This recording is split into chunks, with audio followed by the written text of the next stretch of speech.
마누라가 없었던 게 참 다행이지. 있었으면 미안하지만 버렸을지도 몰라. 그 정도로 내가 미쳐버릴 만큼 좋았거든.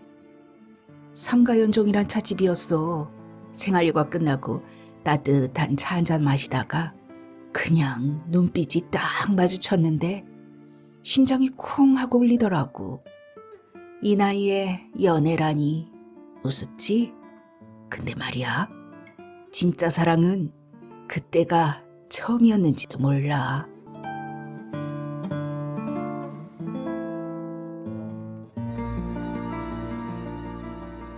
하늘은 왜 파란가? 송하춘 단편소설.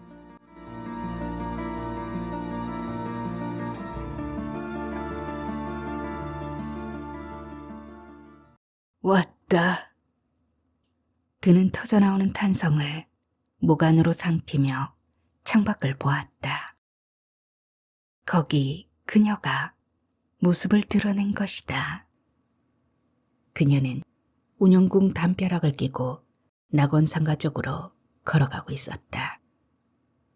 안국역 5번 출구로 나오면 쉬운데 4번 출구로 잘못 나왔음이 분명하다. 그는 달려나가 이쪽이라고 외치고 싶었지만 그냥 지켜보는 수밖에 없었다. 책다실 삼가연정. 실제 분위기보다는 이름이 더 끌리는 찻집. 닉네임 책다실이 책 읽는 품위를 갖고 있어서 좋았고 의미를 알 듯 모를 듯 구태 나는 삼가연정이 알맞게 통속적이어서 끌렸다. 그녀와 차를 마신다면 이 집이 좋겠다고 그는 언제부턴가 별러왔었다. 외출을 하려고 아파트 출입문 밖을 나서는데 눈발이 푸실거렸다. 할아버지, 안녕히 다녀오세요. 5살배기 손주는 그것이 예절인지도 모른 채 예의 발랐고, 오냐, 할아버지 뭘 사다 줄까? 초콜릿이요. 자기 새끼가 낳은 새끼처럼 귀여운 것이 또 있을까? 오후에 눈이 내릴 거라는 예보는 벌써 몇 차례나 할아버지 마음을 흔들어 놓았는지도 모른다. 눈이 내리기를 시작하기 전에 서둘러 시내로 나갈 작정이었다. 눈 내리는 걸 보며 뒤늦게 눈을 맞겠다고 외출을 시작하는 건 어른스럽지 못하다.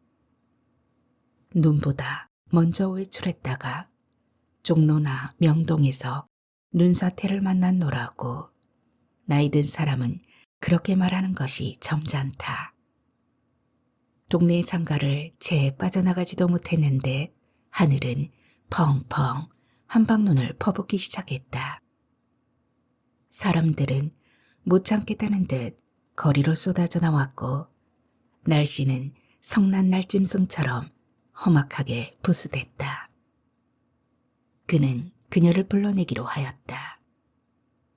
언젠가는 꼭 차를 한 잔 같이 하고 싶었는데 오늘이 바로 그날이었음에 틀림없다. 우연한 기회에 번호를 받아둔 건 잘한 일이었다. 전화번호를 좀 알고 싶다고 말했을 때 그녀는 주춤거리지 않고 불러주었다.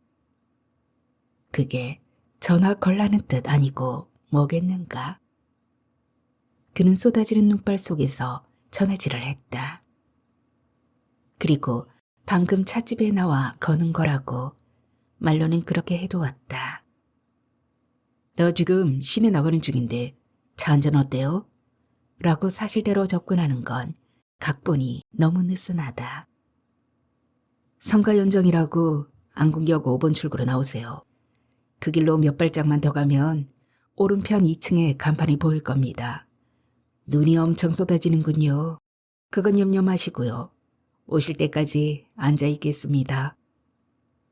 서둘러 삼가연정으로 달려간 것은 그렇게 통화를 마치고 난 뒤였다. 가는 길에 한 차례 위험한 전화가 없었던 것은 아니다. 생활체육반 박형이었다. 오늘 요가방 가우? 왜? 무슨 일 있어? 요가 빼먹고 농 구경 갈까? 못 가. 오늘 난 어차피 결석인걸. 피차간에 같은 기분이었던가 본데 혼자 따돌리느라고 애를 먹었다. 그는 서둘러 삼가연정으로 갔다. 그리고선 아까 전화 걸 때부터 거기 앉아 있었던 것처럼 창가에 자리를 잡고 앉았다. 마실 것은 아직 주문하지 않았다. 이따가 그녀가 오면 그녀와 함께 마실 것이다. 그녀가 나오도록 되어 있는 5번 출구는 앉은 자리에서 보이지 않았다. 등잔 밑의 어둠처럼 출구가 바로 건물의 코앞에 붙어 있기 때문이다.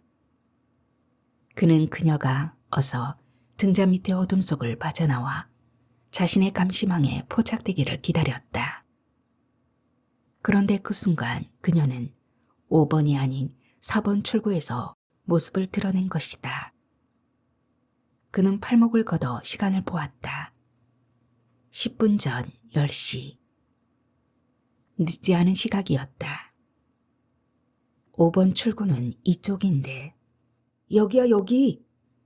그는 큰 소리로 불러 총알같이 데려오고 싶었지만 보는 눈이 많아 그럴 수 없었다. 건널목을 건너오겠지. 그래도 못 찾아오면 그때 전화 걸어주자. 그는 건널목 쪽으로 걸어가는 그녀를 먼 빛으로 쫓았다.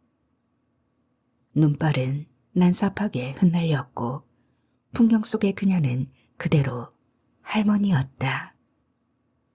눈사람처럼 눈 내리는 풍경 속을 그녀는 둥둥 떠내려가듯 흘러갔다.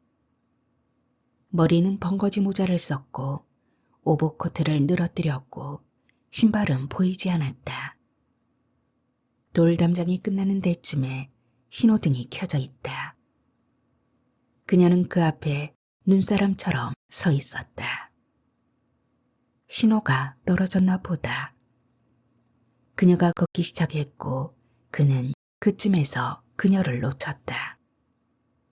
그녀가 다시 등잔 밑의 사각지대로 접어들었기 때문이다. 얼마쯤 시간이 흘렀을까? 그녀는 아직도 나타날 줄을 모른다. 하긴 젊은 날의 그녀들은 늦기를 좋아했었지.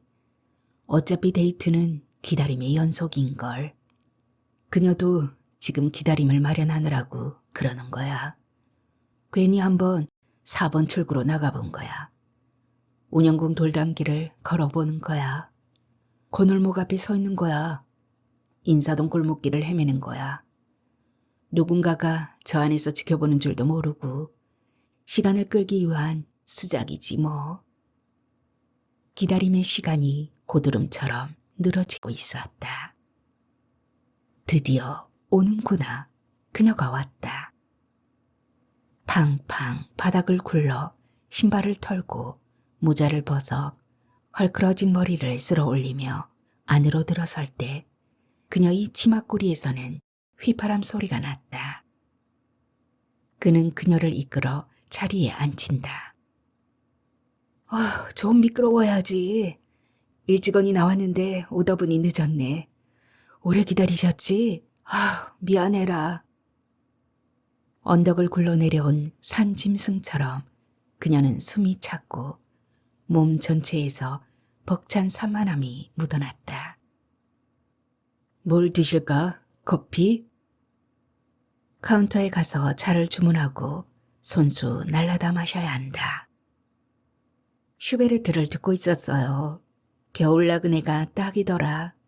흩날리는 눈바라며 낮게 깔리는 하늘이며 오버깃을 치켜세우는 바람까지. 음반 만들 때 그날 날씨가 딱 오늘 같았던가 봐. 그 안으로 죄 스며들어가 있는 거 있지? 듣고 또 듣고 몇 번을 들었던지. 손주 너무 시끄러워 죽겠다는 거야.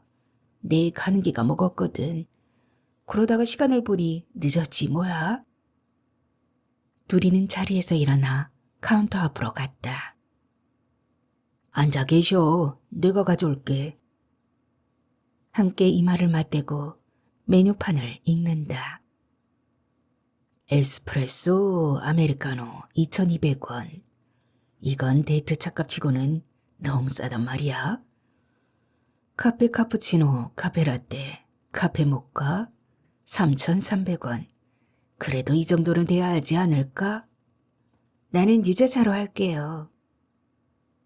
그녀가 먼저 전통차를 찍고 그럼 난 모가차로 할까? 그도 그녀를 따라 커피는 생략한다. 차값은 그가 치렀다. 아시죠? 이 집이 실버 차집인 거.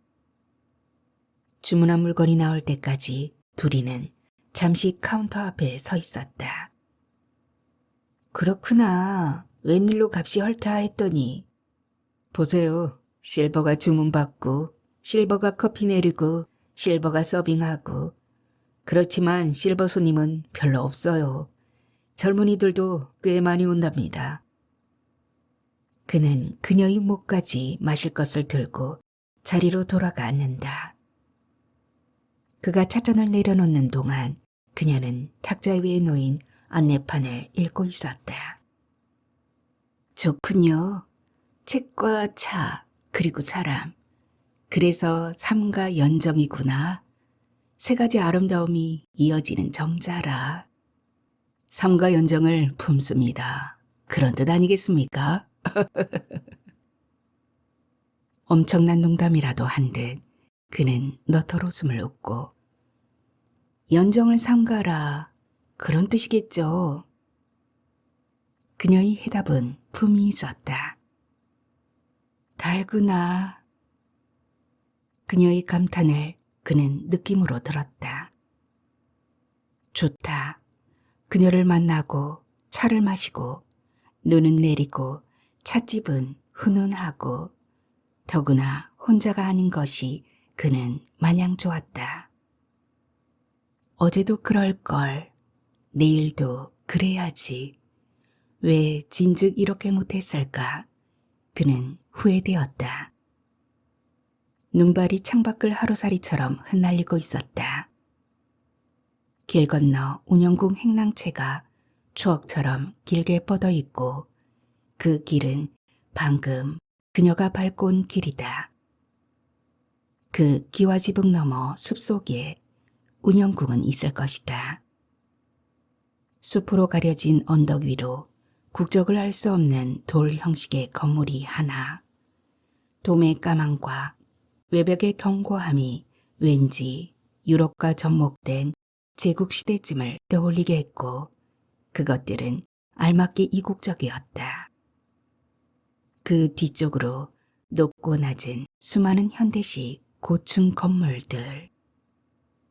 역사책을 읽는 기분이죠? 그녀도 보았을까? 그녀도 함께 느꼈으면 좋겠다는 생각을 그는 떠올린다. 유자차도 빨대로 져야 되네. 티스푼이 없다는 말을 그녀는 그렇게 표현하고 있었다. 할아버지들 때나 운영국은 지었을 것이고 돔은 우리 아버지 때나 지었나? 그때 나는 없었으니까 우리는 결국 저 뒤에 있는 빌딩 세대군. 그는 자신의 빨대를 꺾어 그녀의 찻잔을 저어준다. 집에 가서 물어보시구려. 아이들은 저희들이 빌딩 세대라고 우길걸. 하긴 손자들은 안 그럴까. 결국 그런 식으로 같은 시대를 살면서 조금씩 멀어지는 거겠죠. 그렇긴 한데 내가 본 거 저희들이 보고 저희들이 아는 거 내가 다 아는데 왜 할아버지는 9세대이고 저희들은 신세대라지? 많이 밀리셨나 보군요. 나가서 좀 걸을까요? 주고받는 푸념까지도 그녀 앞에서는 즐거웠다. 실버가 은빛이라면 실버들의 사랑은 어떤 빛깔일까? 젊은 사랑의 빛깔은 핑크빛이라는데 실버들의 사랑도 핑크빛일까? 사랑도 늙는 걸까? 늙은 사랑은 어떻게 생겼을까? 황홀의 색깔은 주황이라고 들었다. 젊은 사랑의 빛깔이 핑크빛이라면 그의 사랑은 주황이고 싶다. 그렇다. 지금 그의 세상은 온통 주황이었다. 눈앞이 주황이고 가슴속이 주황이었다. 삶과 연정이 황홀하게 타오르고 있었다. 그녀가 창출한 마법의 공간, 그녀가 삶과 연정을 연출하였다. 그는 밖으로 나가고 싶지 않았다. 그녀 안에 갇히고 싶었다. 생활체육반에서 만났다. 같은 요가반이다. 일주일에 2번씩 매주 화요일과 목요일 오전 10시 요가반은 이 반 말고 새벽반도 있고 초저녁반도 있고 2팀이나 더 있다. 새벽반은 대학생 회사원이 많았고 초저녁반은 아줌마 아저씨가 많다. 실버들은 아무데나 갈 수 있지만 어느 쪽도 가지 않거니와 반기지도 않는다. 젊은 반의 젊은 체력과 타이트한 훈련을 따라잡을 수가 없기 때문이다.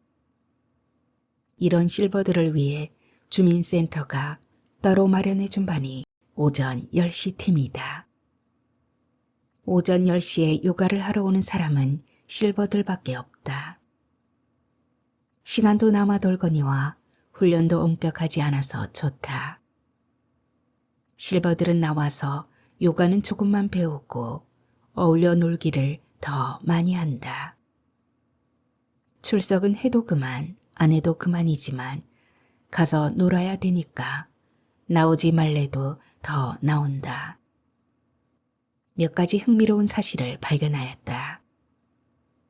실버는 실버들끼리 어울리면 본인들은 실버가 아닌 줄로 착각한다. 그냥 어울려 놀다 보면 그것이 어린아이 같고 어른 같아 보일 뿐 실버 고유의 오락이나 생활 방식이 없다. 연하문명밖에 안 되는 클래스메이트이지만 누구나 다 함께 어울리는 건 아니다. 2-3명 아니면 서너 명끼리만 따로 어울리기를 좋아한다. 끼리끼리 어울려 밥 먹고 끼리끼리 어울려 대화한다. 먼 옛날 초등학교 때도 그랬다.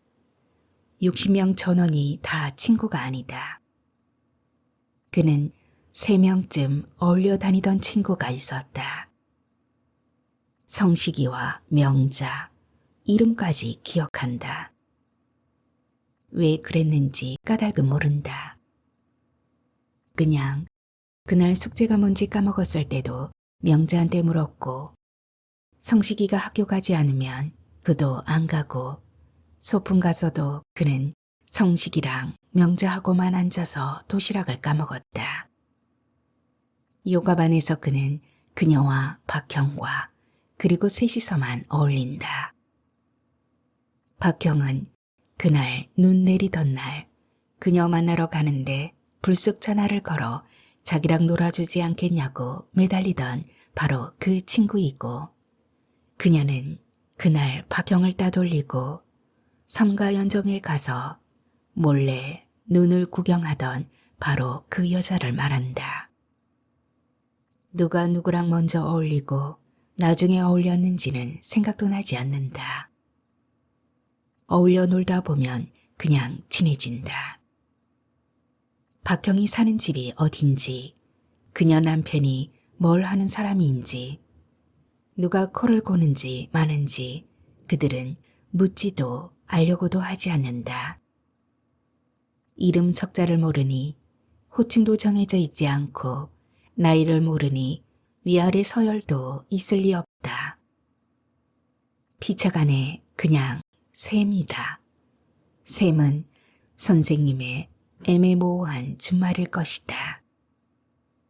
영감님이라고 부르기도 못하고 노치네라고 부르기는 더욱 그렇고 생판 모르던 사람을 부르려다 보니까 저도 모르게 그만 셈이 되어 나온 것뿐이다. 박형도 처음엔 그냥 셈이었다.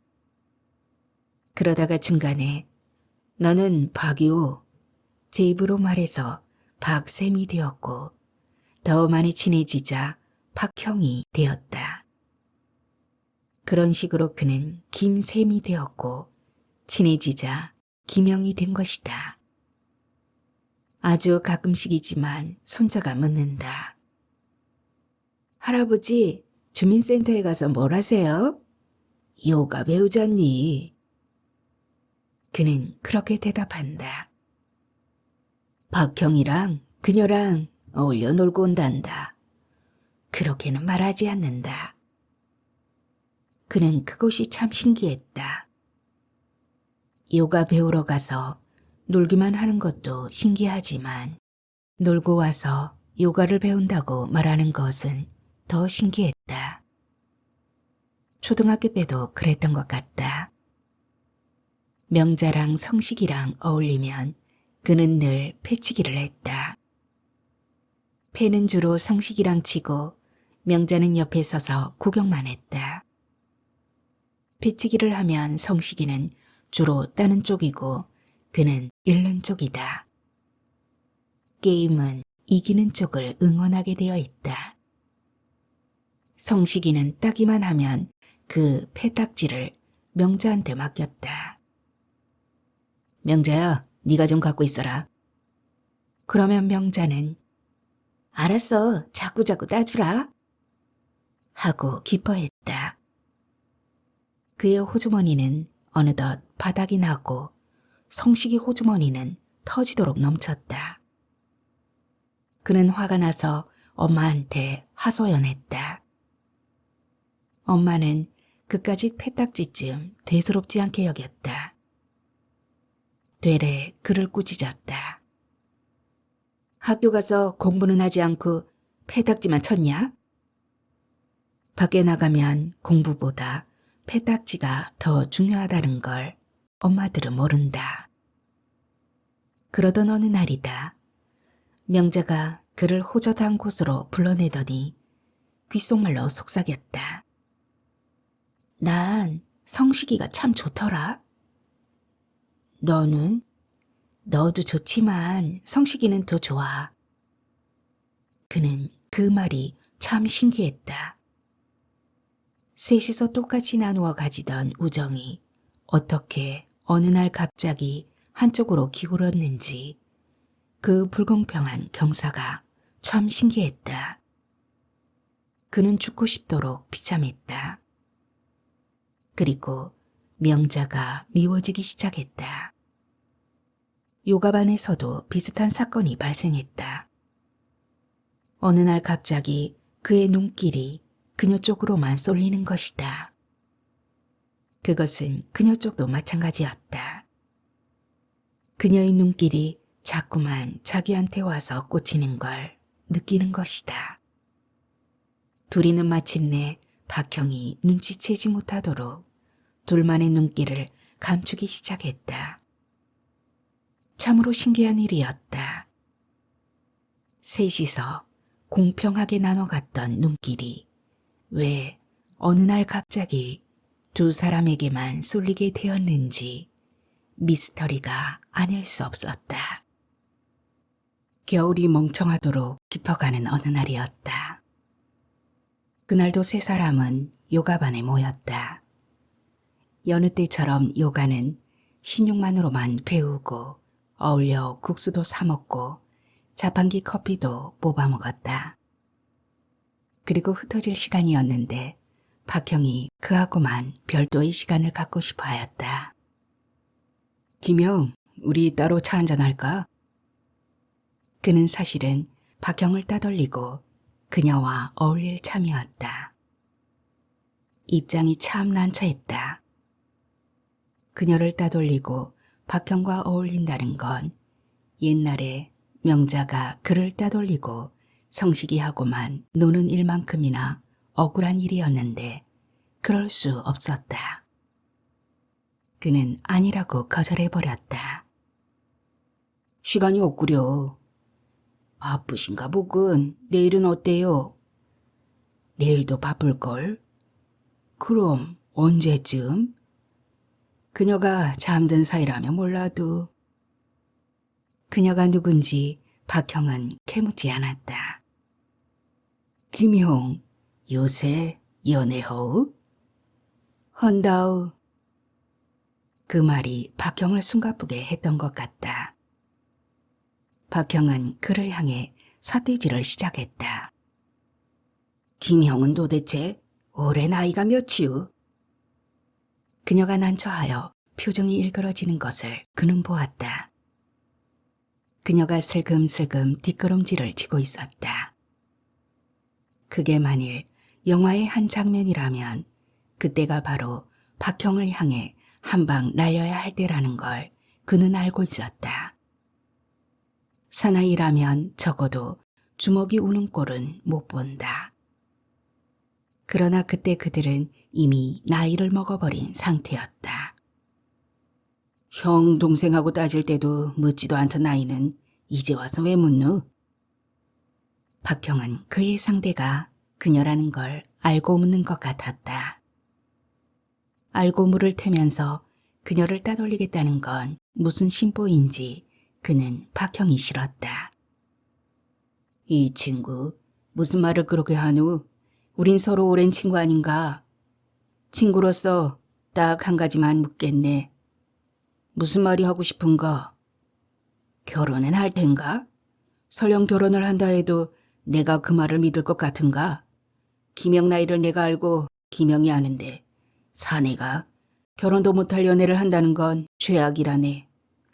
결혼? 하면 했지 까짓고 못할 건 뭔가? 그는 단단히 화가 났다. 그러나 엎어진 김에 절한다고 홧김에 덜컥 가슴에 없는 말을 뱉어내기는 했지만 솔직히 말해서 결혼은 도모해 본 적은 없다. 변했군. 사랑 앞에서는 친구도 부모도 다 소용없다더니 김영이 그 짝이야. 마누라가 어깨망정이지 있었으면 마누라도 버렸을걸. 왜? 누가 마누라 증이를 구할까 봐? 호라비 신세를 면하고 싶어서? 사람 처량하게 만드는군. 난 이대로가 좋다네. 좋아서 만나는 거야. 사랑한다니까. 그냥 나 좀 이대로 놔두면 안 되겠나? 행복하고 싶다네. 미쳤군. 미쳤어도 좋아. 우리에겐 우리 둘만의 세계가 있을 뿐이야. 그게 뭔데? 설명할 수 없어. 설명해주고 싶은데 설명이 안 돼. 그냥 마냥 달콤하고 황홀하고 행복하고 그게 다야. 그녀 앞에서만 그게 그렇다니까. 그녀가 사라져간 쪽을 그는 쳐다보았다. 그녀는 보이지 않았다. 친구 때문에 그녀를 놓칠 수는 없다. 그는 자리를 박차고 그녀가 걸어간 길을 달렸다. 그녀를 붙들고 그녀에게 매달려 그녀의 섭섭함을 달래주고 싶었다. 전화를 걸어 그녀의 위치를 확인했을 때 그녀는 집으로 가는 버스 안에 앉아 있었다. 그는 택시를 갈아타고 2차례 전화질을 해대면서 그녀를 따라잡았다. 둘이는 길바닥에 서서 대화하였다. 그 친구 오해입니다. 쌤이 이해해 주셔야 합니다. 오해 같은 거 없습니다. 그 쌤 나도 알 만큼 안답니다. 그 친구 나를 시기하는 겁니다. 우리 사이를 해박 노는 겁니다. 그건 그렇지 않아요. 오늘은 쌤이 잘못했답니다. 내가요? 내가 뭘요? 아까 우리 둘이 연애하느냐고 묻던데. 그게 시기 아니고 뭡니까? 그 친구 질투입니다. 그래도 대답하지 말았어야죠. 연애하느냐고 묻는데 연애한다고 대답하는 바보가 어디 있습니까? 자랑하고 싶었습니다. 내 안에서 자랑이 끌어넘치는데 어떻게 자랑하지 않고 배기겠습니까? 묻지 않았어도 내가 먼저 했을 겁니다. 사랑은 비밀인 거 아시잖아요. 아무리 자랑하고 싶어도 자랑이 되어 나오지 않는 신비감. 그게 사랑의 비밀인데 그걸 말해버리면 어떡해요. 비밀은 그냥 비밀인 채 놔두는 게 좋아요. 나도 내 사랑은 비밀로 해두고 싶었답니다. 신비롭고 싶으니까요.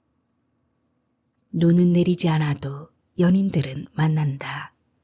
세상의 연인들은 눈이 내리면 내린다고 만나고 멈추면 멈췄다고 또 만난다. 그는 오늘도 그녀를 만났다.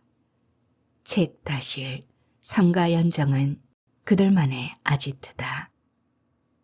젊어서 한때는 명동의 카페, 떼아뜨르, 종로의 YMCA, 충무로의 명보가 그들만의 아지트였다. 연인들은 함부로 아지트를 바꾸지 않는다. 그 안에 그들만의 추억이 깃들어 있기 때문이다. 동쪽으로 난 창가, 한가운데 테이블, 눈 내리던 날 처음 만났던 그 자리에 그들은 앉아 있었다. 우연히 그 집에 들렀다가 그 자리가 비어있는 날은 행복한 날이다. 오늘 또 그들은 행운을 잡았다. 아침에 우리 손자가 할머니 요새 연애하는가 보다고 놀리더라고. 안 오던 전화가 나를 두고 걸려오지를 않나. 통화를 마치면 그 길로 달려나가지를 않나. 그러니 바람이 나기는 난 것 같지요. 그녀는 낮은 음성으로 말하고 말할 때 미소를 머금는 버릇이 있었다. 한다고 하시지 않고. 남자도 대화할 때는 미소를 머금는 것이 좋다. 그도 그렇게 하려고 애썼다. 안 해야 한다고들 하든지 말든지 하겠는데 하는 연애를 한다고 하려니까 도통 말이 되어 나오지를 않는 거야. 이럴 때 그녀는 수줍기까지 하다. 그녀가 하던 이야기를 계속하였다. 연애를 하긴 하나 봐요. 어둡던 귀가 뻥 뚫리지를 않나. 아침에 전화를 받는데 웬 젊은인가 싶더라니까. 쌤 목소리가 참 맑으셔. 그는 대책 없이 헛웃음을 치는 수밖에 없었다. 하긴 내가 그렇다니까. 그날 눈 내리던 날 있었잖아.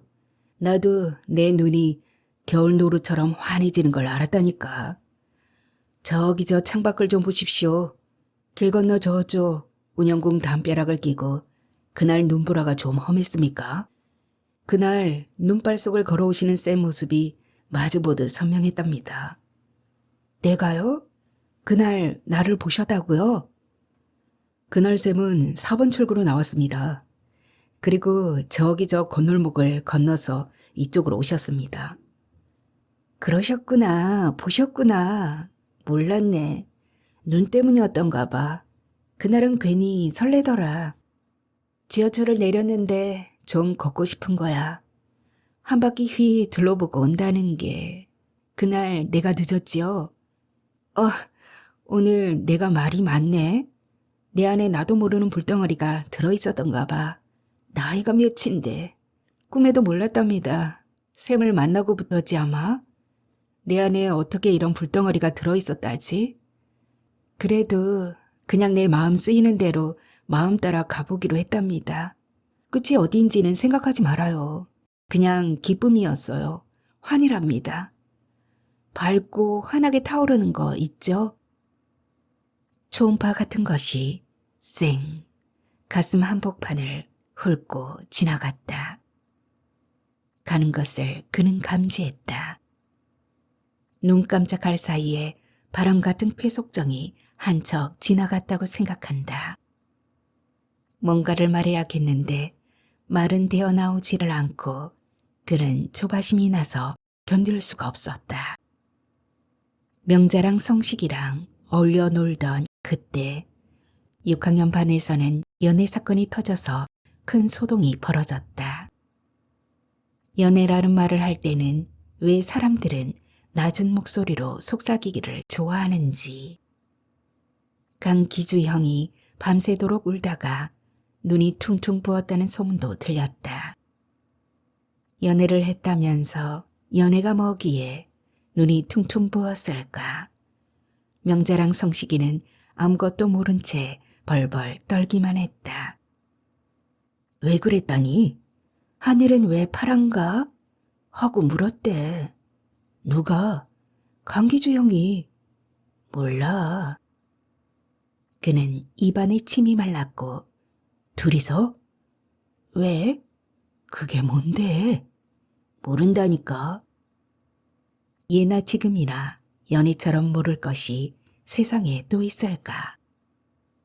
그녀가 하던 말을 계속하고 있었다.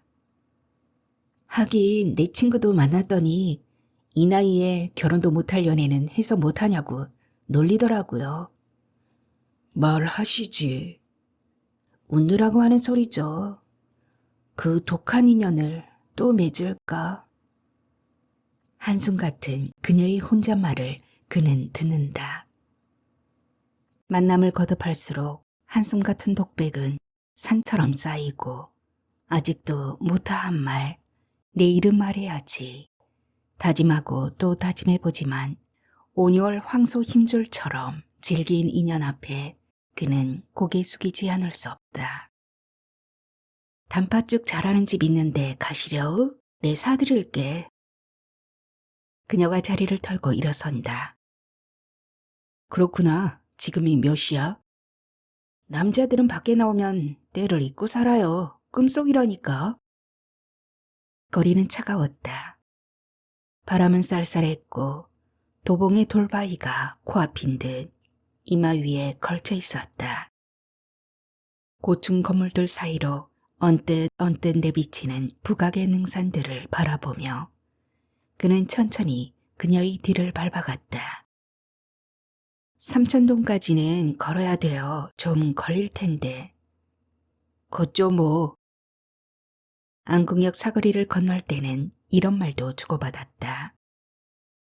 이 다음엔 우리 창덕궁 가요. 비원 좋지. 한적하고 역사가 보이고 생각도 겹치고 걷기엔 고궁이 좋더라. 무료라지 아마? 노인들만. 그렇구나. 왜 진즉 고궁을 떠올리지 못했다지? 좋으세요 공짜니까? 그래서가 아니라 나이 먹은 줄도 모르고 나이를 먹어버린 내가 하도 신통해서. 안국역 사거리를 지나서 왼쪽으로 발걸음을 꺾는다. 누구더라? 옛 대통령 그 사람의 사저가 있다는 골목길 입구를 지나 걷다 보면 여자 고등학교 정문이 나오고 그 교문을 끼고 바른편 골목으로 꺾어 들어가면 좌우로 마른 나뭇가지들이 울룰한 또 다른 여자 중고등학교 교정이 펼쳐지는 그 길은 옛 자유부인의 길이었다.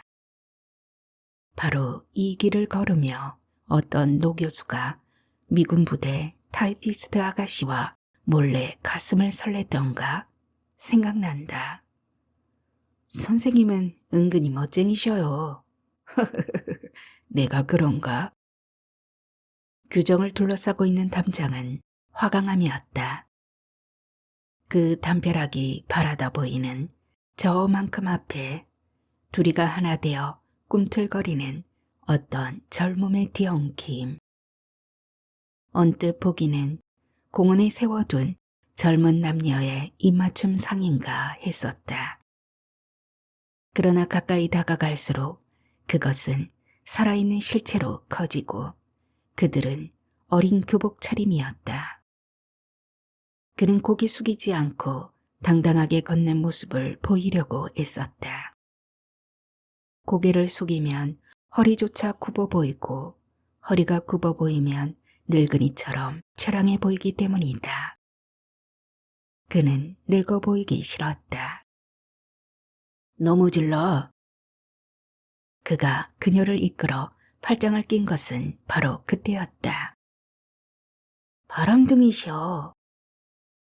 그녀는 그를 향해 흘낏 눈을 흘길 뿐 별 반응 없이 걷기를 계속하였다.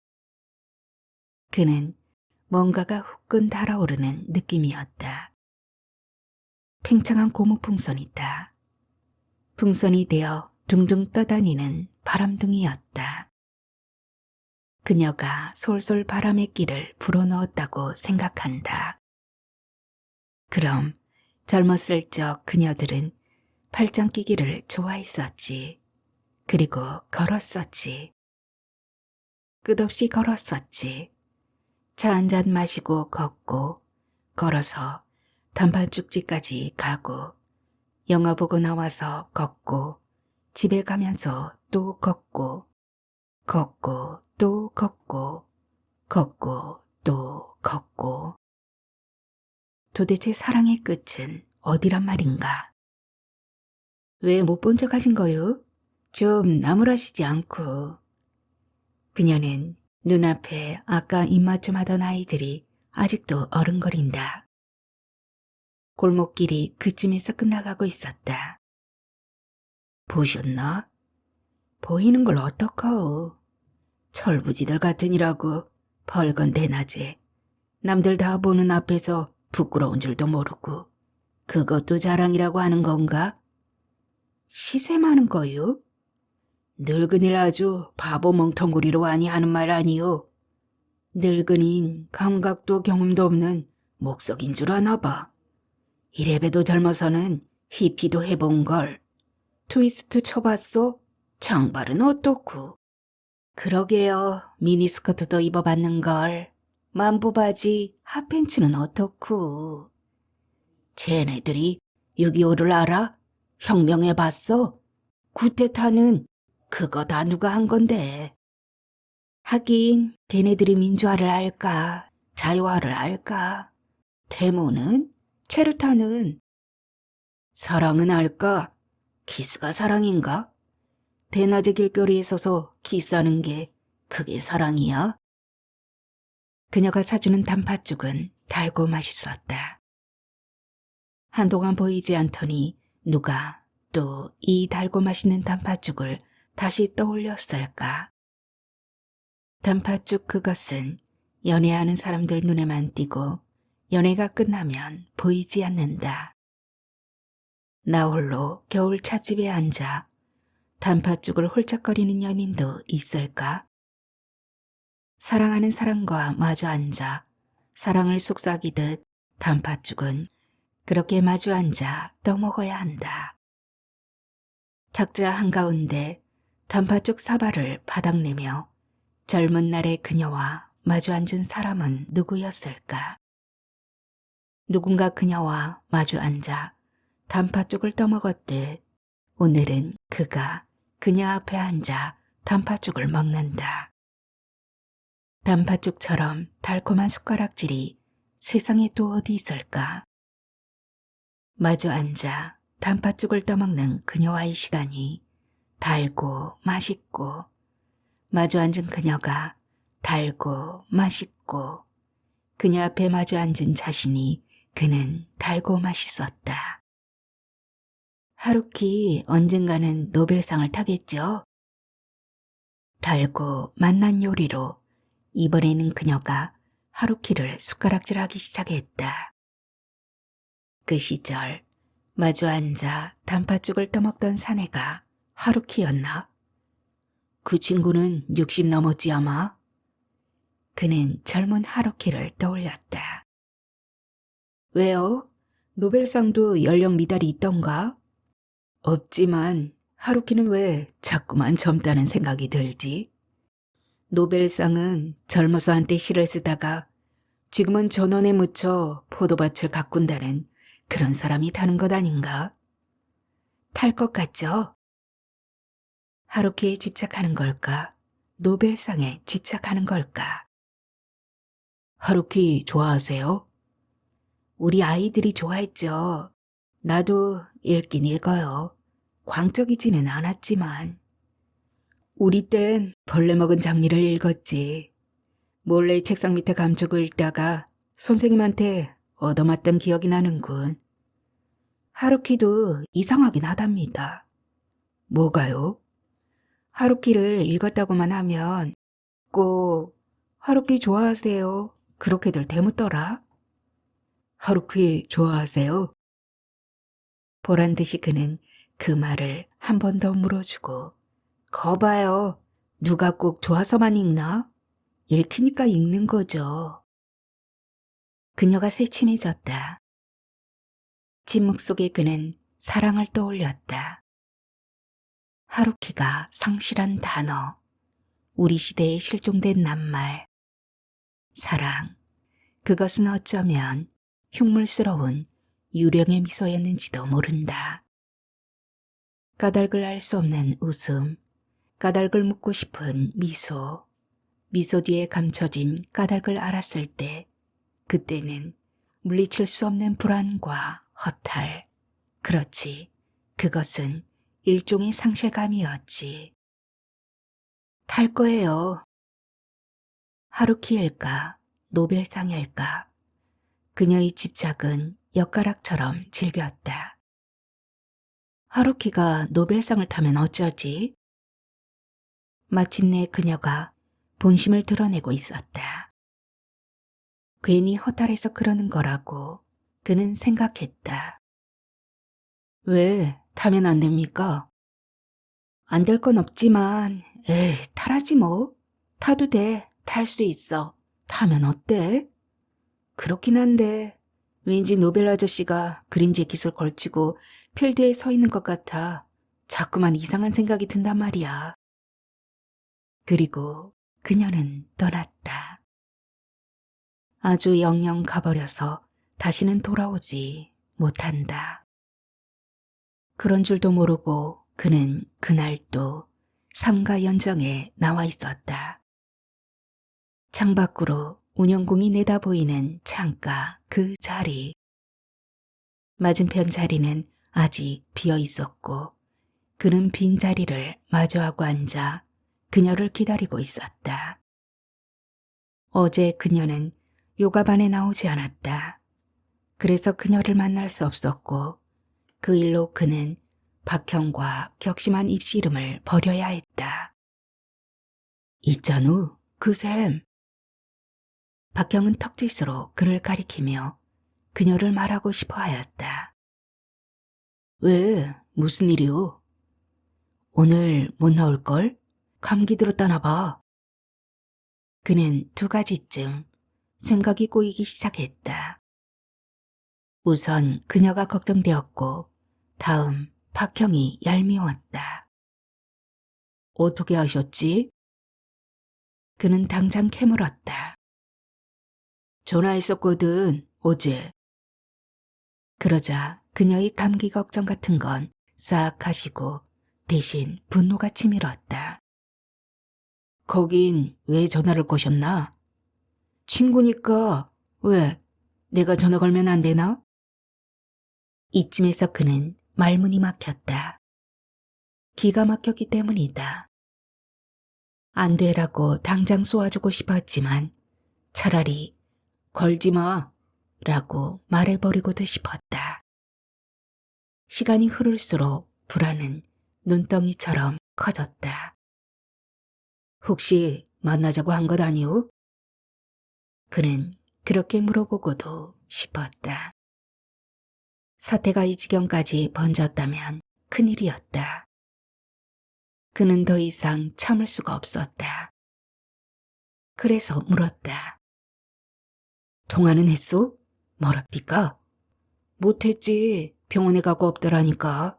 아들인가 봐. 전화 왔다고 전해달라고만 하고 끊었지. 헤아려 보니 그녀를 못 본 지도 벌써 며칠째였다. 그 안에 전화를 걸어는 보았지만 박형 말대로 신호음만 같지 묵묵부답이었다. 부재 중이거니 그게 지난 주말 일인데 월요일은 집안에 일이 있어서 깜빡했고 화요일 요가반에 가면 만나지 했던 것이 그게 사달이었다. 오늘은 일찌감치 삼가 연정에 나가서 불러내든지 안 나오면 쳐들어가든지 결판을 낼 작정이었다. 여차하면 문병을 가야 할 일이 생길지도 몰랐다. 그러다가 끝내 전화 받기를 거절하거나 받고도 어디 입원해 있는지를 가르쳐 주지 않는다면 어쩌나 겁도 났다. 그는 어느덧 전화번호를 찍고 있었다. 아름다운 선율을 타고 흘러 들어가는 신호음을 그는 들었다. 여보세요? 전화를 받는 저쪽은 사내 목소리였다. 여보세요? 여보세요? 그는 뭐라고 말해야 좋을지 몰라 막연히 여보세요를 반복하였다. 저희 어머니는 멀리 하늘나라로 가셨습니다. 그녀의 소식이 들려온다. 네? 어제 무사히 장례식을 마쳤습니다. 여보세요? 듣겠습니다. 설마 기다리겠다고 전해주십시오. 전해드리겠습니다만 어머니는 또 다른 먼 길을 시작하셨답니다. 그래도 이건 너무 성급하시군요. 몰랐답니다. 그건 저희 어머니도 그렇습니다. 홀연 떠나시는군요. 그는 수화기를 든 채 우두커니 앉아 있었다. 그렇구나. 5일째였는데 불과 5일밖에 되지 않았는데 5일이면 감초까지 떠날 수가 있구나. 내 안에 사랑을 일깨워준 여자. 사랑했었는데 꿈 같았는데. 그는 허리를 일으켜 창밖을 보았다. 4번 출구를 빠져나와 운영궁 돌담길을 사람들이 부지런히 걸어가고 있었다. 안경을 벗어 눈자위를 비볐다. 그리고 다시 창밖을 보지만 거기 그녀는 보이지 않았다. 살아 숨쉬는 것까지도 어제 그대로인데 사라진 것은 그녀뿐이었다. 그럼 지금쯤 어딘가를 가고 있을 거야. 눈발이 멎어 있었다.